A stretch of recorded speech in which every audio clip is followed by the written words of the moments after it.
자, 오늘은 미혹의 역사라고 하는 제목입니다. 성경은 예수 그리스도가 초점입니다. 그렇죠? 그래서 기독교의 핵심은 예수 그리스도이고요. 그 주님의 성탄절인데 오심. 그래서 구약은 예수가 이 땅에 태어날 거다라고 하는 약속이 전체 구약 39권에 흐르는 거예요. 창세기로부터 창세기 3장 15절에 여인의 후손과 뱀의 후손을 통해서 메시아의 구원을 약속하셨기 때문에 창세기부터 말라기까지 구약은 오실 예수 그리스도에 대해서 조명하고 있는 책이에요. 그래서 성경은 약속의 책이다. 신약, 구약, 옛날 하셨던 약속, 무슨 약속? 예수님이 와서 너희를 구원할 거다. 그리고 신약, 오셔서 구원하신 예수님이 다시 오실 때 너희를 다시 에덴으로 잃어버렸던 신락원을 복락원으로 만들겠다라고 하는 약속이에요.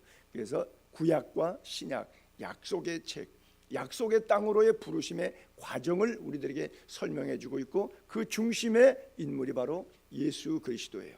그래서 그분의 나심과 그분의 생애와 그분의 고난을 통한 십자가, 그리고 부활 승천하셨고요, 마지막 다시 오실 거예요. 그 정점의 과정에 우리가 살고 있는 것이에요. 그래서 내가 먼저 죽으면 개인의 종말이라 그러고, 내가 살아있는 동안에 주님이 오시면 역사의 종말이다. 그래서 모든 기타 종교는 영겁의 세월을 돌고 도는 윤회 사상이지만, 기독교는 태초에 하나님이 천지를 창조하시니라, 그리고 다시 오실 예수님의 심판까지 알파와 오메가의 역사다. 우리 기독교는 그것을 믿고 그렇게 이해하고 있습니다. 자, 그 예수님이 다시 오실 것인데, 오늘 특별히 데살로니가 전후서 부분은 마치 요한계시록처럼, 요한계시록은 좀 뜬구름처럼 잘 안 보이고 희미하게 계시되어 있는데, 아포칼립시스인데, 반면에 이 데살로니가 전후서는 구체적으로 주님의 다시 오심의 상황을 우리들에게 기록해 주고 있는데, 여기서 중요한 것은 사도 바울이 우리에게 주고 싶은 메시지는 그 전조 현상 때문에 우리가 다 속아서 주님 만나지 못할까 두렵다.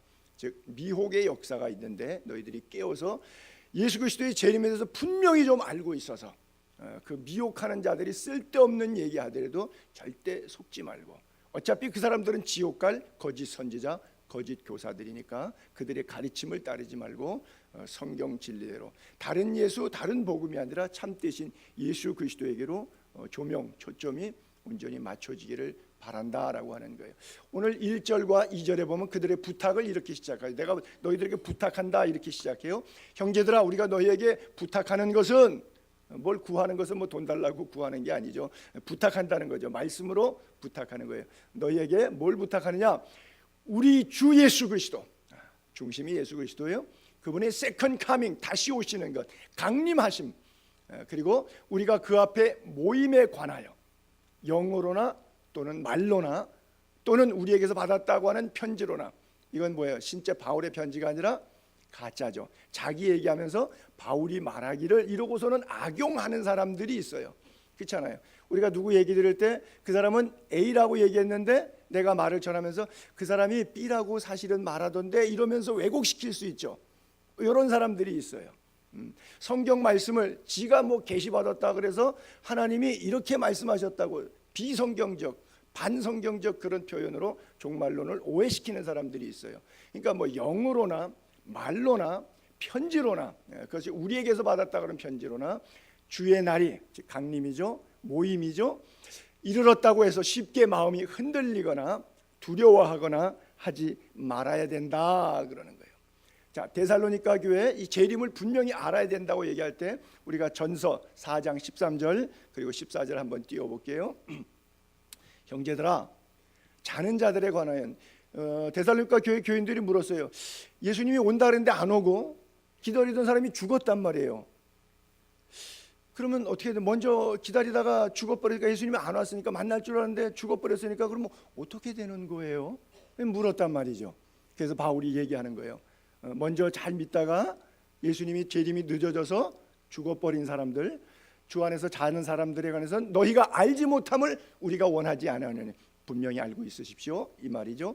이는 소망 없는 다른 이와 같이 죽었으니까 끝이다. 사망, 망할 망자, 이제 망했다, 끝났다. 영결, 영원히 결별한다. 그것이 아니라 소망 없는 다른 이와 같이 슬퍼하지 않게 하려 함이라. 우리가 예수께서 죽으셨다가 다시 부활하심을 믿는다면 exactly same, 똑같이 이와 같이 예수 안에서 예수 믿다가 죽은 사람들도, 예수 안에서 자는 사람들도 하나님이 그와 함께 데리고 오시리라. 할렐루야. 주께서 호령과 천사장의 소리와 하나님의 나팔로 친히 하늘로부터 강림하실 때에 주 안에서 먼저 죽은 자들이 일어나고 살아남은 우리도 공중으로 끌어올려 주를 영접하게 하시리니 우리가 그러므로 주와 항상 함께 있으리라. 이 여러 말로 서로 위로하라. 사도 바울이 이어서 계속 저 메시지를 주고 있어요. 여러분, 신학적으로 서른 분분한데 성경 여기저기에 있는 구절들을 유추해서 보편적인 복음주의 신학자들이 해석하는 휴거로는 바로 그거예요. 언제인지 모르지만 주님께서 천사장의 소리 하나님의 나팔로 하늘에서부터 주님이 1차 공중 재림하십니다. 공중 권세 잡고 있는 사탄의 세력을 미카엘 천사장을 보내서 땅으로 내어 쫓고 그 공중에 주님이 재림하시고 믿는 성도들을 공중으로 끌어올려 공중에서 주를 영접하신다. 이것을 우리가 휴거 사건이라 그래요. 그래서 성경의 에스겔과 다니엘서를 통해서 42달 일할 권세에 대한 전 3년 반 후 3년 반 7년 대환란의 과정 속에 환란 전에 부르신다, 중간에 3년 반 만에 부르신다, 환란을 통과해서 부르신다, 여러 가지 설이 있는데 보편적인 신학자들은, 저는 이제 보수적인 측 입장에서 제가 보는 성경이 있으니까 환란 전에 성도들을 하나님께서 부르시지 않겠는가 생각하는 부류의 성경 신학자 가운데 한 사람이죠. 그래서 공중 1차 재림이 공중 재림 성도의 휴거고요. 7년 대환란 후에 다시 먼저 무덤이 깨지면 살아남은 자들, 우리 살아남은 자 끌어올려서 공중에서 주님 만나고 7년 대환란 끝난 다음에 다시 지상에 내리면서 1000년 동안 왕노로 타리라. 이것을 천년왕국 시대라 그래요. 잠깐 무저갱의 사탄을 주님께서 가두시고 요한계시록 21장에, 그리고 나서 다시 잠깐 무저갱에서 사탄을 내어놓으면 이 사탄이 득이해서 어떻게 하든지 더 많은 영혼들을 자기와 함께, 자기를 위해서 준비된 지옥인데, 사탄을 위해서 준비된, 마귀를 위한 준비된 지옥불인데 한 사람이라도 더 끌고 들어가려고 미혹의 역사가 마지막 날 난리할 거고, 그 천년왕국 이후에 주님께서 정확하게 천국과 지옥으로 우리를 부르셔서 심판하실 것이다. 이것이 이제 보편적으로 우리가 이해하고 있는 종말론이에요. 자, 그래서 현대 기독교인들이 이 성경적인 것을 유추해서 나름대로 뭐 천년설, 무천년설, 뭐 여러 가지 신학적인 싸움들을 하는데, 사실은 정확한 것은 주님이 하셔요.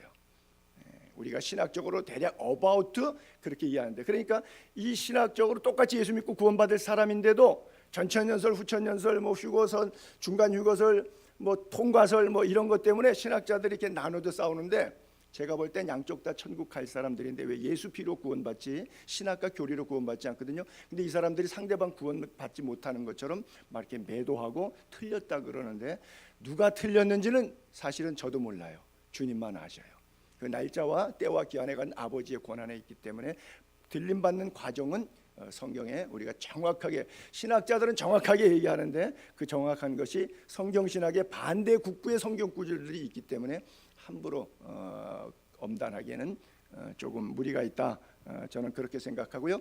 양쪽에 이런 메시지도 있고 저런 메시지도 있다. 그러나 중요한 것은 우리가 예수 믿고 구원받는다. 그리고 이 복음을 마지막까지 전거하는 일에 우리가 관심을 둬야지, 즉 선교하는 데 관심을 둬야지, 날짜와 상황과 움직임에 대한 것이 어떤 단계를 이룰 것이냐, 거기에 너무 초미의 관심을 두고 신학적으로 감론을 봐라, 그거 싸움하다가 영혼 구원 안 하고 전도 안 하고 선교 안 하고 구제 안 하고 주님이 불러시키는 선한 일은 안 하고 맨 이 싸움만 하고 있으면 아무런 의미가 없다. 그것은 오히려 마귀의 트릭에 걸리는 거예요.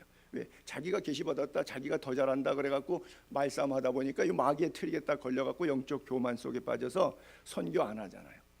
그렇죠? 그래서 우리가 더 중요한 것은 선교하고 전도하는 것이고, 성찬을 통해서 주의 죽으심을 다시 오실 때까지 전하는데 우리의 삶의 목표가 있다. 여러분 꼭 그렇게 기억하시길 바랍니다.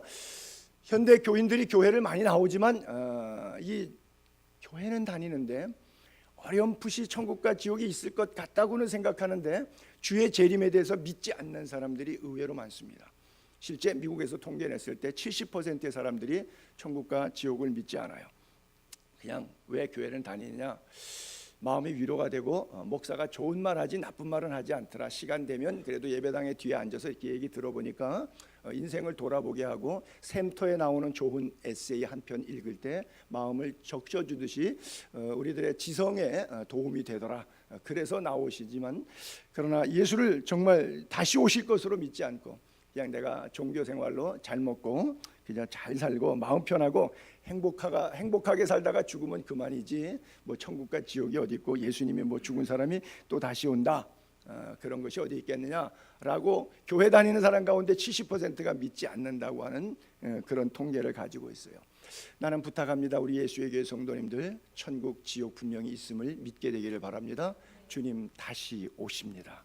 분명히 주님이 오시겠다고 구약의 39권의 선지자들이 4,000년 역사, 심지어 아브라함까지도 예수님이 나실 것을 보고 기뻐했다고 즐거워했다고 말씀하고 있는데, 그런 상황 속에서도 주님이 오셨는데 초림 전의 모습을 성경은 이렇게 표현하고 있죠. 자, 요한복음 3장 제가 19절 20절 올려볼게요. 이 땅 사람들이 예수님 초림 때의 상황이죠.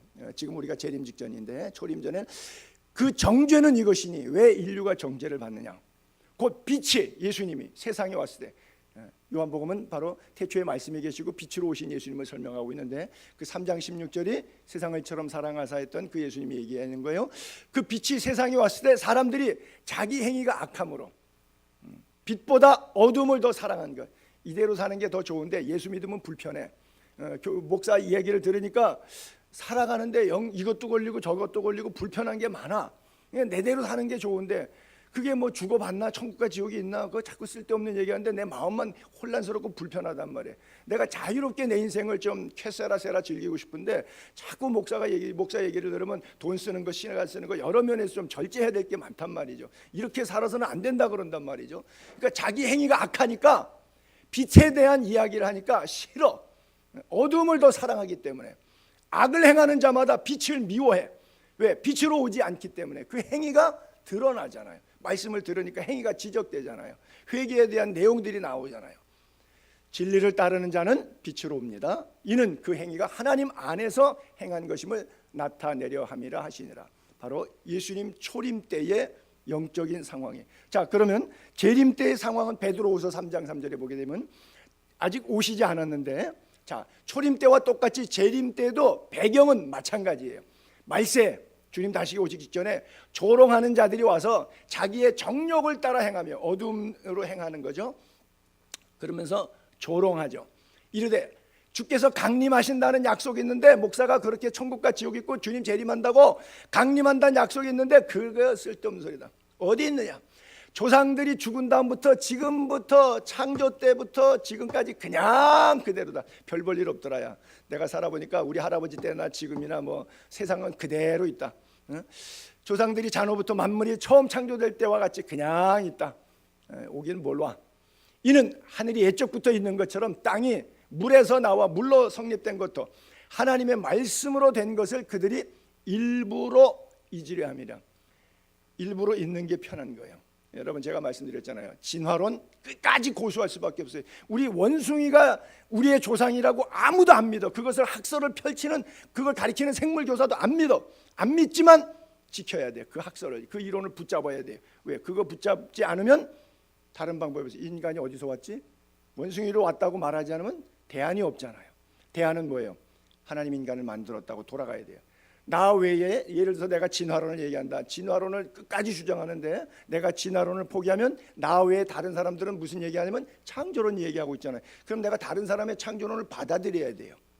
그렇게 할 수는 없죠. 그러니까 틀려도 좀 이상한 표현인데 못 먹어도 광팔고 나가는 한이 있더라도 가야 돼요.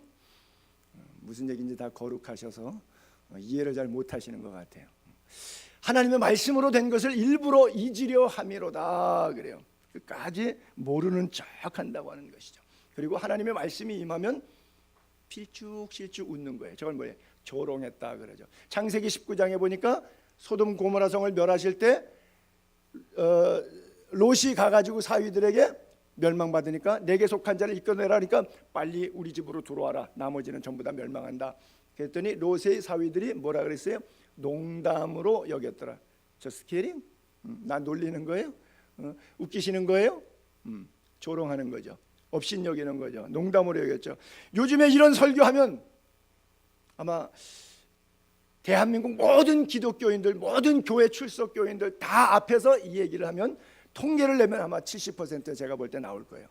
그냥 교회 다니면서 이렇게 말하면 뭐한데 좀 뒷자리에 앉아서 그냥 이렇게 듣고 좋은 얘기니까 듣고 그냥 나 마음 편하게 살고 뭐 잘 먹고 잘 살다가 행복하게 이렇게 편안하게 눈 감고 죽으면은 그저 병 걸리지 않고 몸 안 아프다가 이렇게 잘 죽으면 그것이 최고 좋은 거지. 죽은 다음에 다 끝나는지 뭐 누가 죽어봤나 알게 이렇고 교회 다닌 사람이 한 70%는 제가 볼 때 뭐 미국이나 한국이나 별 다르지 않을까 그렇게 생각해요. 여러분 스데반이 죽기 전에 봤던 그 하나님의 나라, 사도 바울이 셋째 하늘에 끌려 올라가서 경험했던 주의 음성, 하나님의 나라. 글쎄 저는 그래서 셋째 하늘을 나름대로 그런 생각을 해봐요. 이게 지구가 있잖아요, 그렇죠? 대기권과 성층권으로 지구가 있어요. 지구 밖에 나가면 뭐 화성도 있고 금성도 있고, 지난 화요일 날 나사에서 4억 8천 킬로미터 떨어진 화성, 지구에서 제일 가까운 데가 옆에 동네가 화성입니다. 근데 4억 8천 킬로미터, 서울 부산 400km인데 4억 8천 킬로미터 떨어져 있어요, 화성까지. 거기에 지금 8번째 인간이 달 착륙에 성공시켰잖아요. 얼마나 걸렸느냐, 지난 5월 5일 날 보냈다 그래요. 근데 화요일 날 그 11월 27일인가요? 도착했으니까 한 208일, 거의 7개월 걸렸네요. 근데 여러분 여기서 태양계까지 간다 그러면 170년 걸립니다. 170년 걸려. 뭘로? 비행기로 가려 그러면. 근데 이제 로켓가 추진되면 무중력 상태이기 때문에 이 엔진이 막 추진하면 제일 많이 날 스피드가 280만 킬로미터. 비행기가 1000km 나는데 1000km 스피드에다가 3500km를 날 수 있는 로켓 엔진을 걸었을 때 무중력 상태에서 대기권 밖에 나가서 로켓가 나가는 스피드가 지구상의 시속으로 환산하면 280만 킬로미터로 달려요. 그런데 태양계까지를 포함해서 바깥에 갤럭시라고 하는 은하계에 있는데 마지막 행성 끝이라고 볼 수 있는, 인류가 볼 수 있는 거긴 마지막은 아니지만 우리의 헬륨 만환경으로 볼 수 있는 천체 과학의 지금 발달 상태에서 마지막 행성까지 가는 데는 그 280만 킬로미터로 달려가는데 얼마나 걸리냐? 마지막 행성 끝에 은하계 12년 걸립니다. 그 스피드로 가는데 12년 걸려요. 우주가 우리가 갖고 있는 개념 상상을 뛰어넘어요. 그런데 요 지구의 그 땅 끝에 앉아가고 하나님이 있다 없다 일부러 잊어버리면서 뭐 천국이 있니 없니, 하나님이 이걸 우주를 만드셨는데, 궁창을 만드셨는데, 아랫물과 윗물을 만드셨는데 그 하나님의 엄청난 창조의 섭리 앞에 안 믿으니까 내 눈앞에 보이는 게 이게 다인 거예요. 여러분 이게 다가 아닙니다. 엄청난 위대한 하나님의 세계를 볼 수 있게 되기를 바랍니다. 그래요. 우리 한국에도 지난 수요일날 나로도에서 로켓 발사대 추진이 잘 되나 안 되나 그거 하나 시험해서 제주도 앞에 똑 떨어졌는데도 그저 성공했다고 뭐 그렇게 기뻐하지 않습니까? 하나님 앞에 생각해 볼 때 지금 뭐 우주과학이 발달된 상황 속에서 별거 아니죠. 그리스에 보면 신화에 제우스의 아들 가운데 6명의 자녀 가운데 하나가 아폴로라고 하는 자녀가 있어요. 뭐 쓸데없는 신화 얘기인데, 그래서 1968년도에 달나라를 갈 때 로켓 이름을 뭘로 정할까 생각하다가 그리스 신화에 우주 행성 궤도를 운행하는 신 별명이 아폴론이니까 이 아폴로 이름을 로켓에다가 붙이자 해가지고 그 우주 로켓 달나라 갔던 로켓 이름을 아폴로라고 이름을 붙였어요. 근데 그 해에 눈병이 많이 돌았는데 이름 모를 눈병 이름을 그 해에 일어났으니까 제가 그때는 초등학교 다닐 때인데 휴교했어요. 나는 왜 미국에서 로켓 쏘는데 우리나라가 휴교하는지 모르겠어요. 그래서 하여간 제가 제 기억에는 학교를 안 갔어요. 그날 뭐 신문에 대대적으로 나오고 뭐 흑백 방송에 로켓 삼각형선 생기게 막 이렇게 떠가지고 뭐 달 표면에 앉는 거 그런 그림 막 이렇게 나오는데 하여간 우리나라까지 휴교를 했다니까요. 인류가 달나라 갔다고. 대단하죠. 네, 그래 그때 눈병이 아폴로. 안 믿어지시는 분이 있죠. 68년생 이후생들은 안 믿어지고요. 막. 그래요, 여러분. 우리 2절에 이제 주의 날이 임한다. 그래서 쉽게 마음이 흔들리거나 두려워하지 말아야 한다 그랬어요. 여러분, 평소에 이렇게 공부를 잘하고 시험 준비 늘 하던 학생들은요, 시험 날짜 언제 시험 본다 그러면 가슴이 덜컥 내려앉질 않아요. 드디어 내가 평가받을 때가 됐구나. 그렇지 않아요? 열 처녀가 뭐 신랑이 더디 오든 빨리 오든 뭐 상관이 있어요. 그렇죠? 슬기로운 다섯 처녀는 등과 기름을 anytime standby, 항상 준비했어요. 그러니까 걱정할 필요 없어요. 언제 신랑이 왔다. 그러니까 미련한 처녀는 뭐예요? 등은 깝대기는 가졌는데 내용, 소프트웨어, 즉 기름이 없어요. 아니, 기름이 없는, 연료가 없는 자동차 무슨 소용이 있어요? 지 아무리 좋은들. 등이 가졌는데 기름이 없는 등 무슨 소용이 있어요? 엔초부터 없었던 건 아니에요. 엔초에는 둘 다 있었어요. 근데 시간이 갔어요. 신랑이 더디 왔어요. 어떤 이의 약속처럼 주의 재림이 더디다라고 하는 얘기 때문에 주님이 안 올 것처럼 조금 방관했어요. 그래서 사도 바울이 뭐라 그래요? 데살로니가전서에서 주의 날이 밤에 도적같이 임한다고 말씀하니, 도적같이 임하지만 신랑이 언제 올지 모르지만 늘 시험 볼 준비하고 있으면, 늘 재림에 대한 신앙으로 내 신앙이 단돌이 되어 있으면 주님이 오늘 오신들 내가 걱정되겠어요? 걱정될 게 하나도. 오늘 오시면 더 좋지요. 왜? 그렇게 기다리고 잘 준비됐는데 시험 볼 학생이 뭐 내일 시험 본다 그러면 그동안 공부했던 거 까먹기 전에 내일 일찍 볼수록 좋은 거예요. 믿습니까? 아무도 천국 가고 싶은 사람이 없으신 것 같아요. 나 목만 아프다. 그래요. 여러분 안에 이미 하나님의 나라가 있게 되기를 바랍니다. 재림 신앙으로 살아야 돼요. 누가 무슨 종말론을 얘기해도 호들갑스럽게 막 이렇게 뭐 분별 없이 그렇게 대처할 것이 아니라 평소에 종말론적인 신앙으로 살게 되기를 바랍니다. 3절 4절에 그랬잖아요. 누가 어떻게 하여도, 아까 이제 영어로나 말로나 편지로나 뭐 3절에 누가 어떻게 하여도, 누가 무슨 소리 해도 미혹되지 말라. 왜? 세 가지가 먼저 와야 돼. 먼저 배교하는 일이 있고, 불법의 사람, 즉 멸망의 아들이 나타나기 전엔 그날이 안 와. 그리고 세 번째는 대적하는 자가 내가 하나님이다 불리는 모든 것, 숭배함 받는 것에 대항해서 그 위에 자기를 높이고 자기가 하나님을 대적해버리고 자기가 하나님이라고 하나님 자리에 앉는 역사가 있을 때, 그때 즉 배교하는 일, 불법이 성행해가지고 멸망의 아들이 나타나, 즉 적그리스도의 출현이에요. 그리고 세 번째는 출현된 적그리스도가 하나님 자리에 올라 앉을 때, 그 세 가지 멸망의 미운 물건이 예루살렘 성전에 서는 것을 너희가 보거든, 다니엘서가 예언했던 그대로를 풀어가지고 지금 사도 바울이 이 세 가지를 이야기해주고 있어요. 사실 데살로니가 교회 안에는 세 가지 부류의 사람들 때문에 좀 골치가 아프긴 했어요. 하나는 일단 박해하는 사람들이 있었고요. 그 다음에 이제 두 번째는 거짓 교사들, 잘못된 종말론을 퍼뜨려서 참된 종말론을 희석시키는 사람들이 있어요.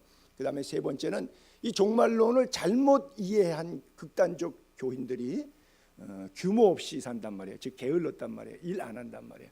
일 안 하고, 제가 늘 일 안 하고 밥 먹으면 뭐예요?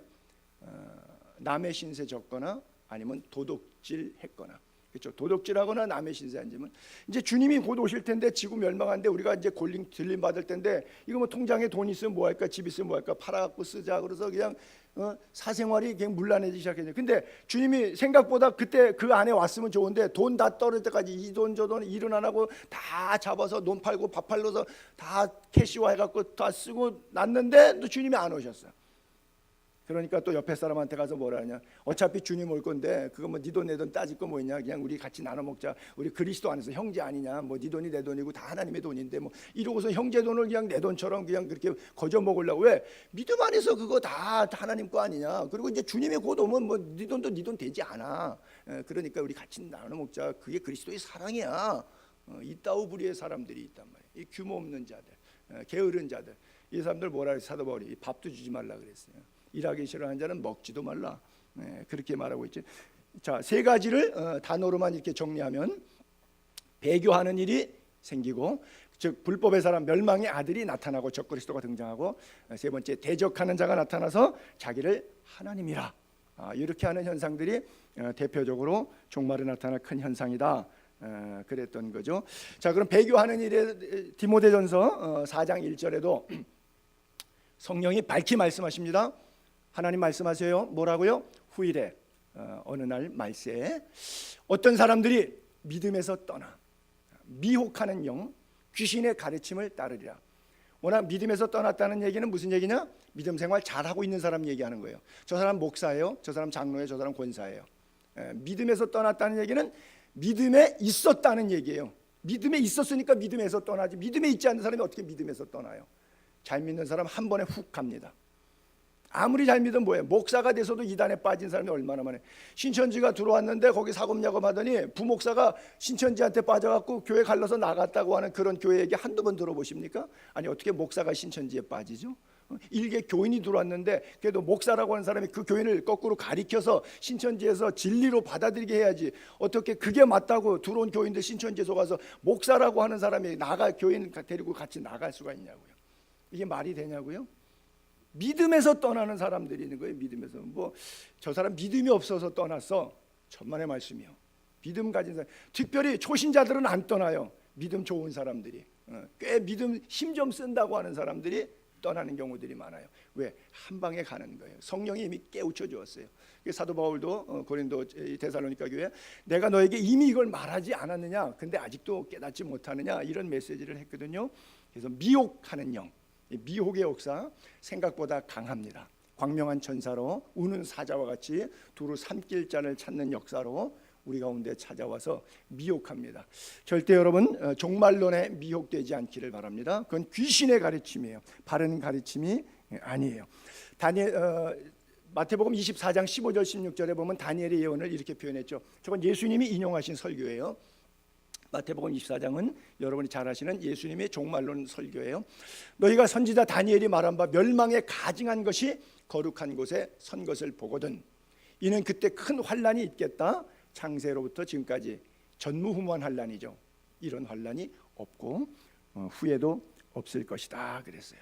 그러다 보니까 이 해석이 다니엘 시대부터 이 해석이 문제를 많이 일으켰어요.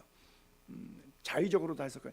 장장 다니엘이 예언했기 때문에 다니엘 시대에 바벨론의 포로로 붙잡혀 갔잖아요. 그리고 느부갓네살 왕의 아들이 벨사상인데 예루살렘 성전 다 회파하고 성전에 있던 솔로몬이 만들어왔던 그 금은 부치들, 솔로몬은 이 느부갓네살보다 400살이 앞선 시대 사람이, 약 한 360년 앞선 사람이거든요. 그러니까 이 벨사살 왕이 360년 전부터 금이니까 안 손상되고 예루살렘 성전에 또 그걸 그대로 바벨론으로 가져가서 그 성전에서 사용하던 그 금잔에다가 술 먹고 파티하다가 그 유명한 메네메네 테켈 우바르신 벽에 손이 나와서 메대와 파사 두 나라에 멸망당하는 사건 있지 않습니까?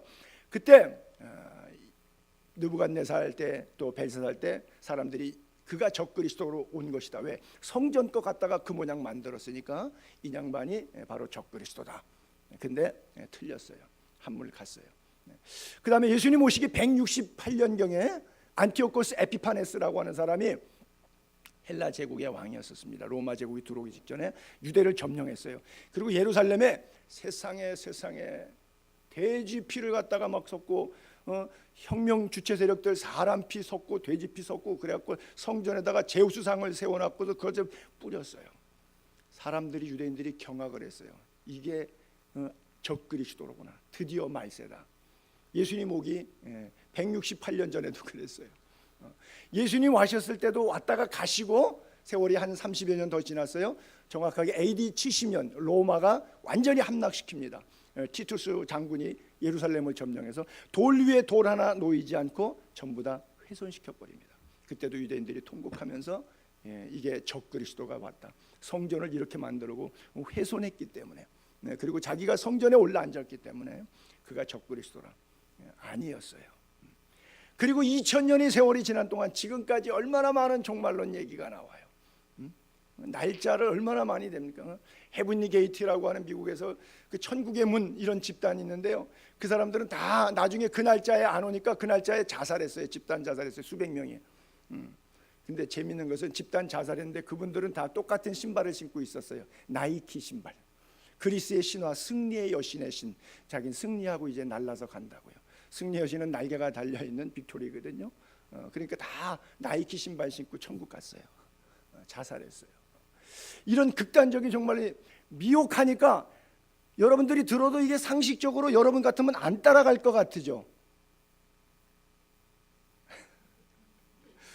상식적으로 말이 안 되는데 가더란 말이죠. 거기에는 목사도 가고 장로도 가고 다 가더란 얘기죠. 믿음 있는 자들이 이렇게 넘어진다는 얘기죠. 왜요? 언제가 예수님이 끝이 오냐. 이 배교에 대한 재림론을 성경적으로 배운 게 아니라 뉴스에서 배웠기 때문에 그 시대적 정황과 흐름에 그냥 따라서 흐름이 맞잖아요. 그리고 모든 사람마다 2000년 동안 저까지 포함해서 내가 살아있는 동안에 죽음을 보지 않고 예수님이 휴거가 있었으면 좋겠다, 예수님이 재림하셨으면 좋겠다는 그 긴박성에 대한 바람이 다 있어요. 여러분 없어요? 여러분은 예수님 여러분 생전에 안 오고 여러분이 돌아가셔서 화덕에 들어가서 2000도로 확 해갖고 1시간 동안 만에 그냥 잿더미 돼가지고 다 죽어갖고 예수님 만나고 싶죠? 안 그래요? 그거 뭐 100% 기정사실이잖아요. 그런데 다 저를 포함해서 누구나 그런 일 없이 내가 살아있는 동안에 예수님 오셔서 공중으로 들림받으면 가면 좋겠다는 생각 누구나 다 가져요. 그런 마음이 있는데 여기다가 싹싹 미혹의 역사를 주면 그거 믿고 싶죠. 그거 믿고 싶은 거예요. 그러니까 뉴스도 그렇네, 주변도 그렇네, 불법이 성하고 사랑이 식고 뭐 성경에 있는 걸 갖다가 짜집게서 맞히니까 그건 2000년 전 얘기인데 지금 2018년도에 와가지고 똑같은 상황으로 적용시켜갖고 계속 그 얘기를 침소봉돼서 불안 공포 만들어서 주님 오셨다. 그러니까 빨리 갖다 내, 다 갖다 내. 이제 다 쓸데없어. 많이 갖다 낸 사람들이 하나님 나라 가면 좋은 집 사는 거고, 헌금 안 한 사람도 하나님 나라 가도 개털도 없어. 그러니까 빨리빨리 갖고 와. 그래서 성령운동 종말론을 사는 사람이 다 뭐해? 부동산 사가지고 하나님 축복 받았다 그러는 거예요. 얼마나 모순이에요. 말도 안 되는데 현실로 어마어마하게 작용되고 있잖아요. 미혹의 역사가 지구를 다 덮고 있잖아요. 대한민국은 아니에요? 우리는 아니냐고요. 다 덮고 있어요. 미혹의 역사가 대단합니다. 여러분 성경을 바로 볼 수 있게 되기를 바랍니다. 그래서 우리가 어디에 초점을 둬야 되냐? 미션에만. 자, 마태복음 24장 14절 제가 누누이 우리 교인들은 귀가 따갑도록 들어서 베껴야 돼요. 왜? 선교사 출신이 그래도 담임 목사인데 이 정도는 아셔야지. 선교적 종말론. 끝 언제가 끝이냐? 주님이 언제 오시느냐? 이 천국 복음이 모든 민족에게 증언되기 위하여 온 세상에 전파되리니 그제야 끝이 오리라. 그렇죠? 다시 말씀드릴게요. 지구에 예수님 저 설교하실 당시에 3억 명 살았는데 예수 믿는 사람들은 한 10만 명 있었어요. 예수님 12제자 120문도 어찌할꼬 3천 명 얘기하고 솔로몬 행각에 5천 명 모였고 2만 명이 모였고 수만 명이 모였다 그랬으니까 맥시멈 사도행전의 인원 숫자를 떠올리면 10만 명. 그러면 3억 명 세계 복음화를 위해서 일당 3천 명이 전도해야 되는 시절이고요. 2000년 뒤로 시계반을 돌려서 오늘 지구에 75억이 살아요. 25억이 예수 믿어요. 50억이 예수 안 믿어요. 자, 55억이 예수 안 믿으니까 그걸 2로 하고 25억이니까 1로 하고 나누기로 해버리면 분수를 하게 되면 한 명이 예수 믿고 두 명이 예수 안 믿어요. 초대교회 2000년 전에 저 이야기가 나왔을 때, 저 예언 예수님 예언하셨을 때는 일당 3,000명 전도해야 세계복음화인데 현재는 일당 2명만 전도하면, 여러분이 마음만 먹으면 이 한 달 12월 금년 끝나기 전에도 2명 전도할 생각이 있으면 마음 먹고 부지런히 하면 얼마든지 전도할 수 있어요. 그렇죠? 그들이 교회에 나오든 안 나오든과 상관없이 예수 안 믿는 사람에게 예수 믿으라고 전도하는 것 정도는 할 수 있잖아요. 그들이 안 나오는 거, 그 지옥 가는 건 그건 그들의 책임이에요. 그들의 자유의지에 상관없어요. 전하느냐 안 전하느냐 그 문제를 얘기하는 거예요. 내가 안 믿는 2명에게 오늘 금년 안에 전도할 수 있어요. 이런 식으로 하게 되면 믿고 안 믿고는 상관없고, 복음화라고 하는 것은 귀에 다 들려주는 전파라고 하는 것은 온 세상의 전파, 우리는 전파지 열매 맺는 사역은 하나님이 하시는 거예요. 그렇죠? 물 주시는 것, 햇빛 주시는 것 하나님이 하시는 거예요. 씨 뿌리는 것만 우리가 하는 거예요. 열매 맺는 것 하나님이 하시는. 온 세상에 전파, 입 열어서 얘기만 해요. 증인, 너무 쉬운 거예요. 왜 그러잖아요. 말만 잘해도 천냥빛 갚는다고. 그렇잖아요. 그래요. 이 천국 복음 전파만 하면 돼요. 온 세상. 근데 아직도 미전도 종족이 있잖아요. 그러니까 땅 끝까지 들어가면 그때는 주님이 다시 오신다고 약속하신 거예요. 그래요, 여러분. 그렇기 때문에 우리끼리 모여서 뭐 종말론 세미나하고 종말론 집회하고 종말론 강연하고 그리고 그 헌금 모아갖고 건물 사고 뭐 이런 것이 목적이 아니라 그냥 선교하는 거예요. 좀 심한 말로 있는 건물까지 팔아서 구제하면서 예수 믿어주실래요? 라고 부탁해서라도 그 영혼을 살릴 수 있다면 그 교회 예배당 판 건물이 하나님께서는 영광이 되는 거예요. 건물, 빌딩, 콘크리트, 시멘트 사놔갖고 뭐 할 건데요? 예수 그리스도의 영광을 위하여 있는 것도 최선을 다해서 쓰시기 바랍니다. 그러나 그렇다고 해서 극단적 종말론과 같이 살면 안 되고 성실하게 살면서 믿음을 다해서 최선의 직장생활 성실하게 노력하면서 그렇게 살아가셔야 하는데 쓸데없는 욕심 말고 일용할 양식이면 족한 거예요. 내 은혜가 내게 족하도다. 받는 요를 족한 줄 알라. 성경은 계속해서 족한 은혜를 우리에게 얘기하고 있는데 하나님을 전적으로 신뢰하면 만나를 먹이신 하나님께서 매일 하루치 양식 주셨고 안식일 전날은 이틀째 양식 주셨는데 40년 동안 하나님 마음 변한 적 없어요. 그 하나님은 신실하신 분이에요. 금송아지 섬기고 우상 섬겼다고 하나님이 열받았고 3,000명 죽이셨는데 너무너무 화나니까 너희들 일주일 단체 금식 일주일 동안 만나 안 주시고 성경에 그런 적 없어요. 그 다음날 아침에 또 나가니까 새벽 이슬 같은 만나가 하나님의 은혜로 광야를 촉촉히 적셨어요.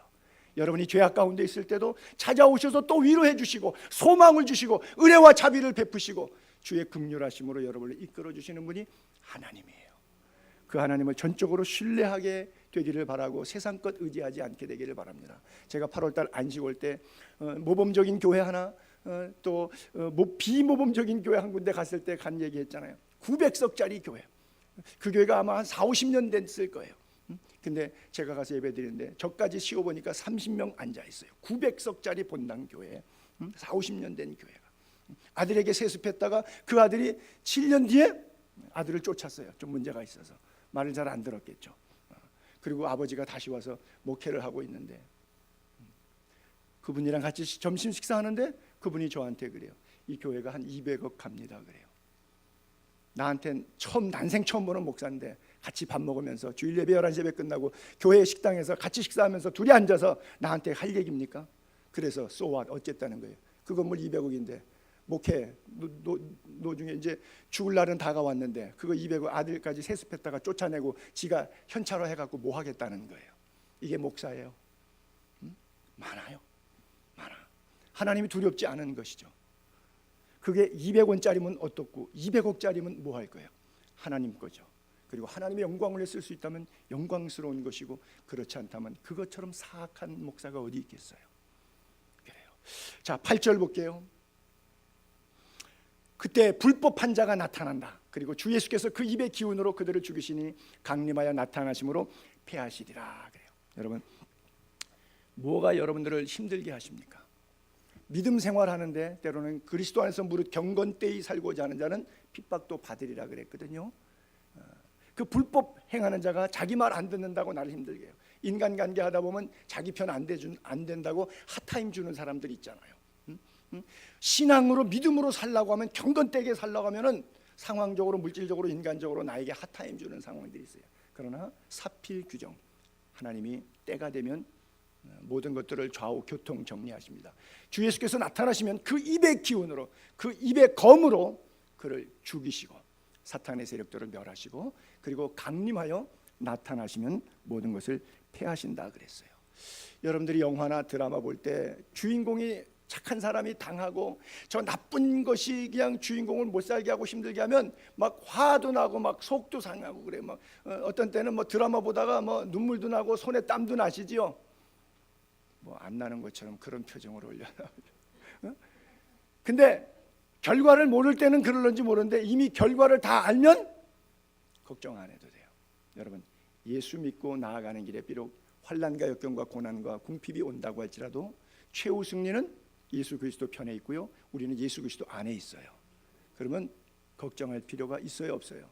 없어요. 주 예수 그리스도께서 나타나신 날, 그 악의 세력들을 멸하시고 우리를 상급의 자리로 이끌어 주실 거예요. 최후 승리에 대한 요한계시록의 하나님의 성경 구절 표현이 계시록 19장 11절에 보면, 또 내가 하늘이 열린 것을 보니 보라, 백마와 그 탄 자가 있는데 이름이 충신과 진실, 그가 공의로 심판하며 싸우더라. 그 눈은 불꽃 같고 머리에는 많은 관이 있고 또 이름 썼는데 하나는 자기밖에 아는 자가 없다. 또 그가 피 뿌린 옷, 어린 양의 피, 예수 그리스도의 피, 보혈의 피죠. 피 뿌린 옷을 입었는데 그는 예수 그리스도이고요, 그 이름은 하나님의 말씀이라 칭하더라. 그리고 또 천사들, 하늘에 있는 군대들 또는 성도들, 천사들 흰옷, 그렇죠? 희고 깨끗한 세마포 옷, 그렇죠? 예수 그리스도는 피 뿌린 옷, 우리는 희고 깨끗한 세마포 옷을 입어야죠. 그렇죠? 그게 뭐예요? 성도의 행실이에요. 백마를 타고 그를 따르더라. 예수 따르는 자들 계속 이어서 보면 그 백마 탄 자 예수 그리스도가 피 뿌린 옷을 입고 그 입에서 예리한 검이 나와, 칼, 말씀의 칼. 그것으로 만국을 치고 친히 철장으로 다스리고 친히 하나님 곧 전능하시니 맹렬한 진노의 포도주 틀을 밟겠고 불의를 제거하시는 거예요. 그리고 그 옷과 다리 이름 쓴 것이 있으니 이것이 바로 예수 그리스도의 별명 만왕의 왕, 만주의 주, King of the King. 그렇죠?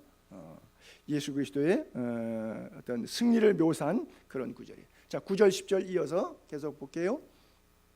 악한 자가 나타나는 것은 뭐냐? 사탄의 활동.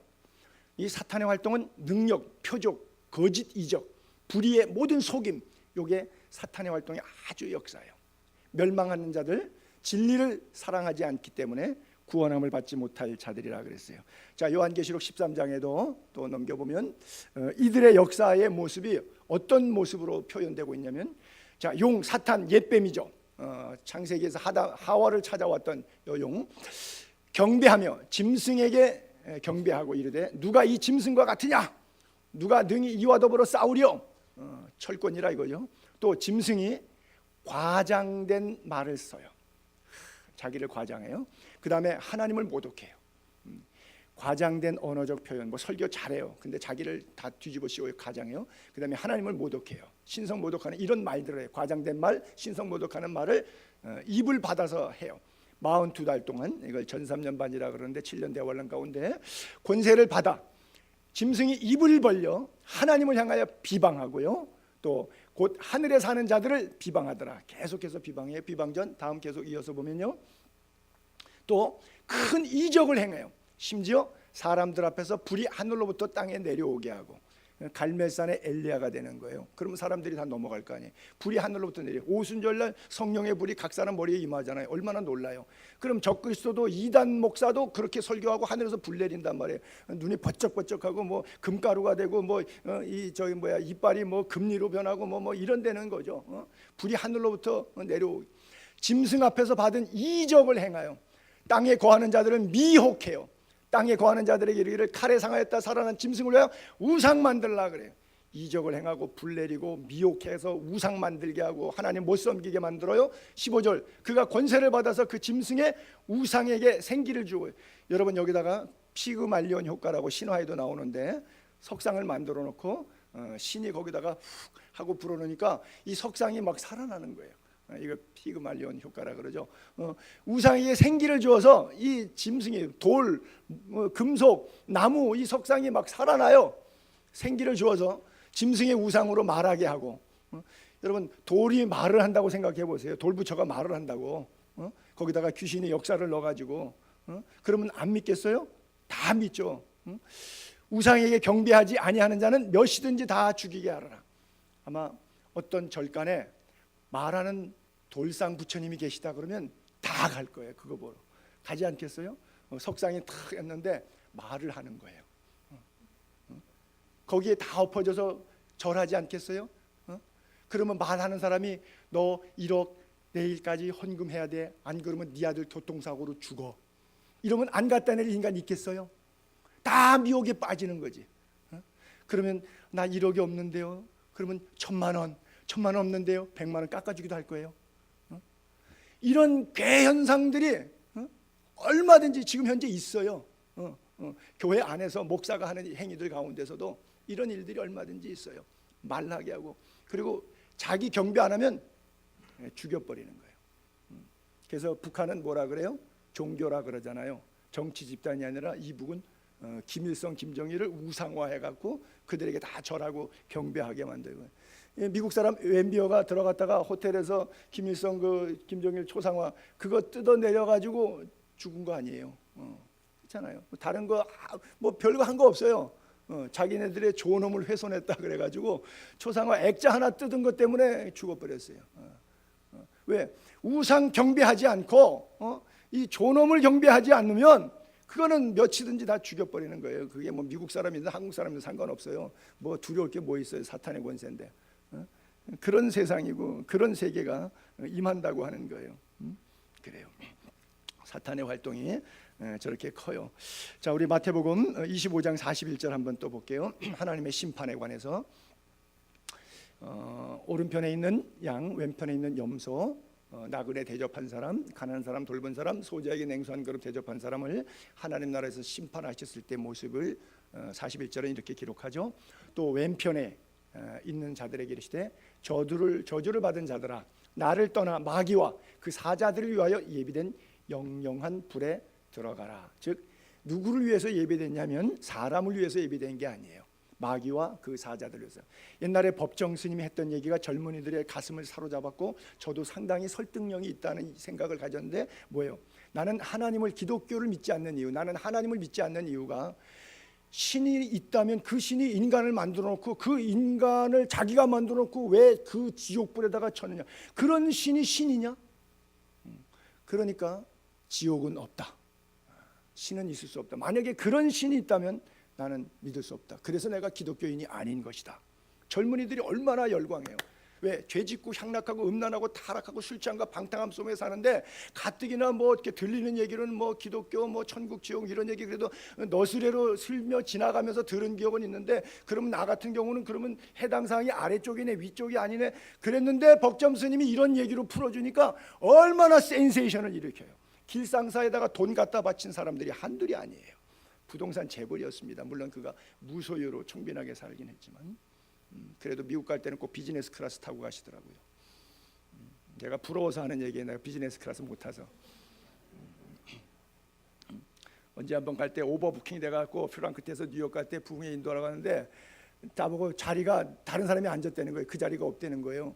아니 내가 예약을 했는데 무슨 소리냐고. 그때 좀 기다리라 그러더니 나중에 불러서 오라 그래서 가니까 비즈니스 클래스를 주더라고요. 다 자리가 없대. 이제 할 수 없이 밀리니까 손님을 안 태울 수는 없고 비즈니스는 남았으니까 나에게 그걸 주는 거예요. 너무 행복했어요. 근데 문제는 부흥회 끝나고 오던 날 다시 이코노미를 타는데 짐짝에 들어가는 것 같아서 사람은 위로는 잘 올라갈 수 있는데 아래로 내려오는 건 힘들어. 자, 또 그들 미혹하는 마귀가 불, 유황, 못에 던진다. 그리고 그 짐승과 거짓 선자도 거기 있다. 세세토록 밤낮 괴로움을 받으리라. 그래서 여러분 분명히 아실 것은 저 지옥은 인간을 위해서 만든 것이 아니라 저 사탄, 즉 루시퍼 타락한 그 졸개들, 그 천사장들. 근데 이 귀신 마귀들이 자기만 가기가 억울하니까 물귀신 작전이라 그러죠. 같이 죽자, 물금 늘어진다 그러죠. 어떻게 하든지 믿는 사람들까지, 뭐 안 믿는 사람은 물론이고 안 믿는 사람 귀에다가 하나님의 복음이 아무리 외쳐줘도 이 귀가 들리지 않게 만들어요. 복음이 빛이 비치지 못하고 영광의 광채가 비치지 못하게 방해하고, 혹시 그래도 그 방해를 깨고 성령의 역사를 예수 믿은 사람이 있으면 그 믿은 사람 믿음은 또 여러 가지 그가 갖고 있는 상황, 영적인 교만 이런 것들을 이용해 가지고 그 사람들을 넘어뜨려서 같이 지옥으로 끌고 가는 거예요. 자, 마지막 11절 12절에 이러므로 하나님이 미혹의 역사를, 지금까지 제가 쫙 미혹의 역사를 설명했죠. 이 미혹의 역사를 그들에게 보내서 거짓 것을 믿게 하심은 진리를 믿지 않고 불의를 좋아하는 자들로 하여금 심판을 받게 하려 하십니다. 여기에 자유의지의 결정적 메시지가 있어요. 무엇을 좋아하느냐? 여러분 선을 좋아하시길 바랍니다. 정말 하나님 살아계신 거 믿게 되기를 바랍니다. 이 세상 신을 따르지 말고 하나님을 믿으세요. 고린도후서 4장 4절 그리고 마태복음 24장 24절 보면 이 세상의 신이 믿지 아니하는 자들 마음을 혼미하게 해서 그리스도 영광의 복음이 들어가도 그 복음의 광채가 역할을 못하도록 비치지 못하도록 방해하는 거예요. 또 거짓 그리스도들과 거짓 선지자들이 일어나가지고 큰 표적도 큰 기사도 보여 할 수만 있으면 택하신 자들, 예수 잘 믿는 믿음에 있는 자들도 미혹해서 예수 떠나게 만드는 거예요. 그래서 여러분 말씀을 정리하면서 절대 여러분들이 신앙에 말씀이 기초가 되세요. 여러분들의 삶이 힘들고 병들고 어렵다고 해서 인간적인 방법 요령 피우려고 하지 말고 힘들어도 고난이 와도 역경이 와도 이 말씀 앞에 엎드리면 이 말씀이 그 고난의 문제를 해결하고 질병의 문제를 해결하고 말씀이 여러분들의 영과 육과 혼의 생명을 주장함을 믿으시기 바랍니다. 어떤 나타나는 현상 때문에 절대 넘어가지 마세요. 여러분 다니엘 3장에 보게 되면 사드락과 메삭과 야벳느고 이야기 나오죠. 다시만 또 한번 제가 올려볼게요. 우상에게 경배하라는데 우상에게 경배 안 하는데 이렇게 말하죠. 왕이여 우리가 섬기는 하나님이 계시다면 우리는 맹렬히 타는 풀무불 가운데서 능히 건져내시겠고 왕의 손에서도 건져내시리라. 그렇죠? 풀무불 속에서도 우리는 안 죽을 거라는 거죠. 그리고 왕의 손에서도 안 죽을 거라는 거예요. 이래도 저래도 우리는 살게 돼 있다는 거예요. 하나님이 붙드시는 사람이니까. 근데 18절이 하이라이트잖아요. 그렇게 해주지 않으셔도 난 하나님 믿겠습니다. 이게 결정타예요.